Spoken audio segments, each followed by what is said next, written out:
어느 날 한국의 한 작은 마을에 사는 대학생 지수는 인터넷에서 유명한 공포 커뮤니티를 발견했다. 평소 공포 영화를 즐겨보던 그녀는 심심함을 달래기 위해 그 커뮤니티에 접속하여 여러 공포 이야기를 읽기 시작했다. 그 중에서도 유독 눈길을 끄는 글이 있었다. 작성자는 마치 실제로 겪은 일처럼 세세하게 이야기하고 있었다. 글에 따르면 그 사람은 어린 시절 여름 방학을 맞아 할머니 댁에 머물렀다고 한다. 그곳은 도심에서 멀리 떨어진 시골 마을이었고 할머니 집은 주변에 논과 밭만 있어 밤에는 유난히 어두웠다고 한다. 어느 날 밤 그 사람은 뭔가 이상한 소리에 잠에서 깼다.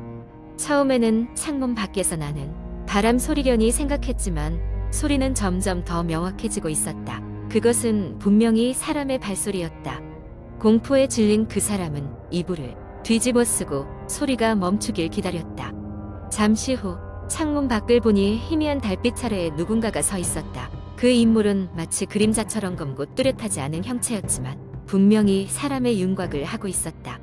그 사람이 움찔하자 그림자는 천천히 사라졌고 그는 더 깊은 잠에 빠져들었다. 다음 날 아침 그는 그 일을 할머니에게 이야기했다. 하지만 할머니는 대수롭지 않게 웃으면서 말했다. 옛날부터 이 마을에 전해 내려오는 귀신이 하나 있지. 해마다 여름이면 나타난다고 하더구나. 지수는 할머니의 말을 듣고 더욱 궁금해졌다. 그리고 마을 어르신들에게도 물어보았지만 그들 역시 비슷한 이야기를 해줄 뿐이었다.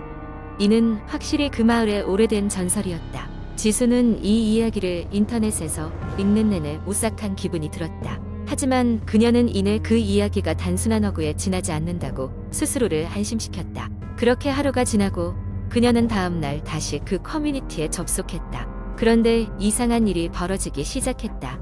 컴퓨터 화면에 마치 누군가 일부러 흘린 듯한 검은 잉크 자국이 나타나기 시작한 것이다.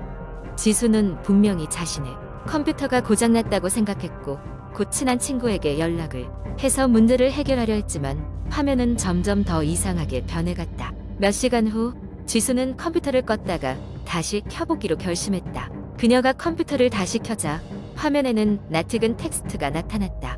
그것은 그녀가 전날 밤에 읽은 바로 그 공포 이야기였다. 놀랍게도 그 글은 그대로가 아니라 뒤에 새로운 내용이 추가되어 있었다. 글쓴이는 이렇게 적고 있었다. 누군가 이 이야기를 읽고 있을 때 그들은 순식간에 그림자 속으로 스며들어 그곳의 일부가 된다.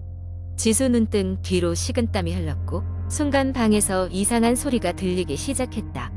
그것은 어젯밤 그 발소리와 똑같은 소리였다. 그녀는 두려움에 몸이 얼어붙어 아무것도 할 수 없었다. 무작정 이불 속으로 몸을 숨기려던 그때 창문 밖에서 그림자 같은 형체가 천천히 다가오는 것이 보였다.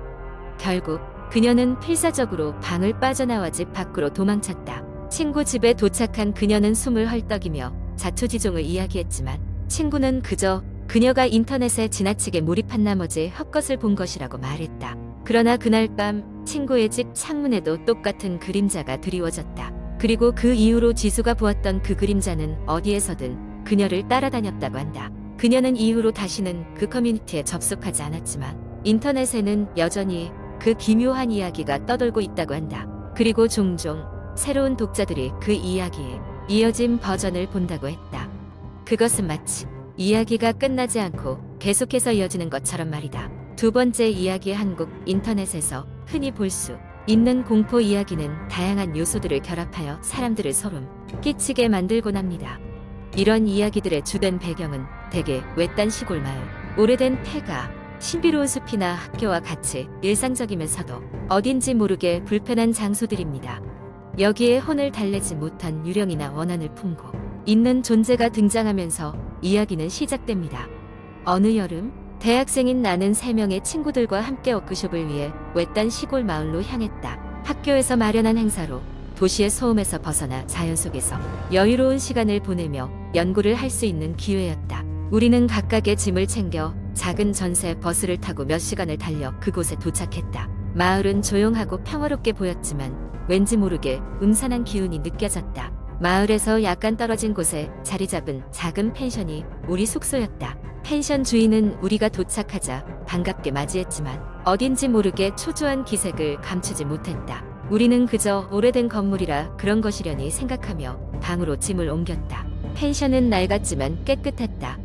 우리는 방을 배정받고 각자 짐을 풀었다. 첫날 밤 저녁을 먹고 나서 우리는 근처를 산책하기로 했다. 마을은 낮과는 또 다른 분위기였다.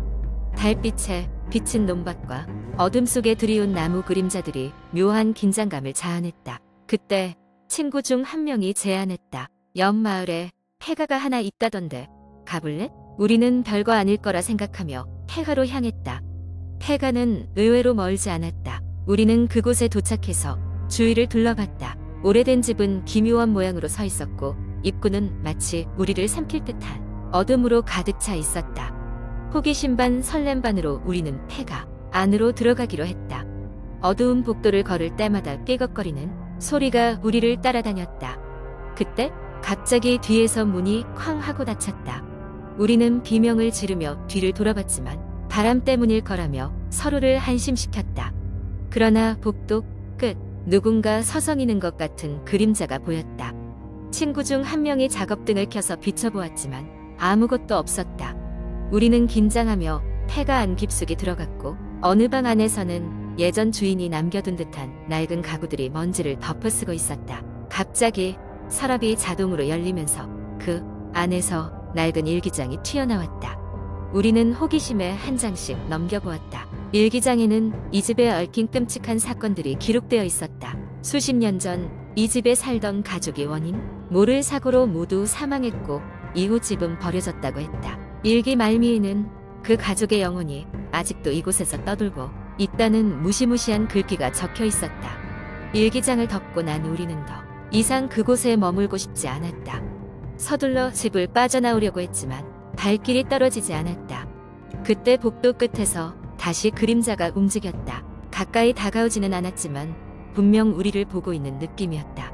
우리는 홍비백산하여 펜션으로 돌아왔고 불을 환하게 켜둔 방 안에서 서로의 얼굴을 확인하며 안도했다. 놀란 가슴을 진정시키고 잠을 청하려 했지만 문득 누군가 창문을 두드리는 소리가 들려왔다. 창문을 열어보았지만 아무것도 없었다. 친구들은 이제 그만 자자고 했지만 난 왠지 모르게 그 소리가 계속 맴돌았다. 마을에서의 마지막 날 밤 잠을 자다 누군가 귓가에 속삭이는 소리에 눈을 떴다. 돌아가라. 속삭임은 분명하고 또렷했다. 나는 무서움에 떨며 주변을 살폈지만 아무것도 보이지 않았다. 다음 날 아침 우리는 서둘러 짐을 챙겨 마을을 떠났다. 펜션 주인은 우리가 떠나는 것을 보며 의미심장한 미소를 남겼다. 그 후로도 가끔 나는 여름밤 창밖에서 들려오는 속삭임을 듣곤 한다. 돌아가라. 나는 아직도 그 마을과 폐가의 기억을 잊지 못하고 있다. 세 번째 이야기. 한국 인터넷에는 수많은 공포썰이 존재하며 그중 일부는 사람들의 상상력을 자극하고 두려움을 불러일으킵니다. 오늘은 그런 공포썰 중 하나를 자세히 소개하려고 합니다. 이 이야기는 실제 경험을 바탕으로 한 은정이라는 여성의 이야기입니다. 은정은 서울에 사는 평범한 20대 초반의 대학생이었습니다. 그녀는 학업과 아르바이트, 그리고 친구들과의 만남으로 바쁜 나날을 보내고 있었지만 그러한 일상 속에서도 은정은 무언가 답답함을 느끼고 있었습니다. 그래서 최근 은정은 혼자만의 시간이 필요하다는 생각에 잠겼고 주말에는 혼자서 조용한 산책을 다녀오는 것이 하나의 취미가 되었습니다. 은정은 서울 외곽의 작은 마을 근처에 위치한 한적한 산길을 좋아했는데 그 길은 사람의 발길이 드물어 아주 조용하고 평화로운 분위기를 자아냈습니다. 그날도 은정은 역시나 같은 산길을 걷고 있었고 예전과 다름없이 고요함을 만끽하며 자연을 즐기고 있었습니다. 하지만 그날은 조금 달랐습니다. 산길 중턱에 다다랐을 때 은정은 알 수 없는 오싹한 기운을 느꼈습니다. 뒤돌아보아도 아무도 없었지만 마치 누군가가 자신을 지켜보고 있는 것 같은 느낌이 들었습니다. 기분 탓이라고 생각하며 걸음을 재촉했지만 그 오싹한 느낌은 사라지지 않았습니다. 은정은 마음을 가라앉히려 애쓰며 길을 재촉했으나 그 순간 길가의 나무들 사이에서 이상한 소리가 들리기 시작했습니다. 바람 소리인 줄 알았지만 그것은 마치 누군가의 속삭임 같았습니다. 그 소리는 점점 가까워지며 또렷하게 들렸습니다. 은정은 두려움에 휩싸여 발걸음을 더욱 재촉했지만 그 속삭임은 은정을 뒤쫓기라도 하듯 따라왔습니다. 심장이 쿵쾅거리고 숨이 막힐 지경에 이르렀을 때 은정은 드디어 숲을 빠져나와 산길 입구에 도착했습니다. 그 순간 속삭임은 멈추고 사방은 다시 고요해졌습니다. 숨을 고르며 뒤를 돌아보았으나 길에는 아무도 없었습니다.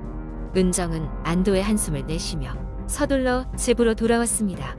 그 사건은 은정에게 깊은 인상을 남겼습니다. 그녀는 그날의 일을 가족과 친구들에게 말했지만 누구도 진지하게 받아들이지 않았습니다. 모두들 그저 그녀가 피곤해서 헛것을 본 것이라고 말했습니다. 그러나 은정은 그 이후로 다시는 그 산길을 걷지 않았습니다. 몇 주 후 은정은 인터넷 커뮤니티에서 우연히 자신이 산책했던 그 산길에 대한 이야기를 보게 되었습니다. 그곳은 과거의 마을 주민들이 종종 소리를 듣곤 했던 장소로 알려져 있었고, 전해 내려오는 이야기로는 그곳에서 옛날에 한 여성이 억울한 죽음을 당했다는 소문이 있었던 것입니다. 이후로도 가끔씩 그 길을 지나는 사람들이 이상한 속삭임을 듣곤 했다는 증언이 잇따랐습니다. 이후 은정은 그 장소에 대한 글과 경험담을 여러 차례 읽으며 자신이 겪었던 일이 결코 우연이 아니었음을 깨달았습니다. 그녀는 겁에 질려 그 길과 관련된 이야기를 더 이상 알아보지 않기로 결심했으며 혼자 걷는 취미도 포기하게 되었습니다. 그 산길에서 경험했던 기묘한 사건은 은정의 마음속 깊이 자리 잡았고, 그 이후로도 가끔씩 밤에 홀로 집에 있을 때 문득 생각나기도 했습니다. 은정은 그때마다 스스로에게 안심하라고 말하며 그저 지나간 일이라고 되뇌었습니다. 하지만 그날의 기억은 시간이 지나도 쉽게 사라지지 않았습니다. 지금도 그 산길은 많은 사람들의 개공포의 대상으로 남아있으며 용감한 몇몇 사람들만이 그곳을 다시 찾는다고 합니다. 그러나 그곳에서는 여전히 누군가의 속삭임이 들린다는 소문이 간혹 전해지고 있습니다.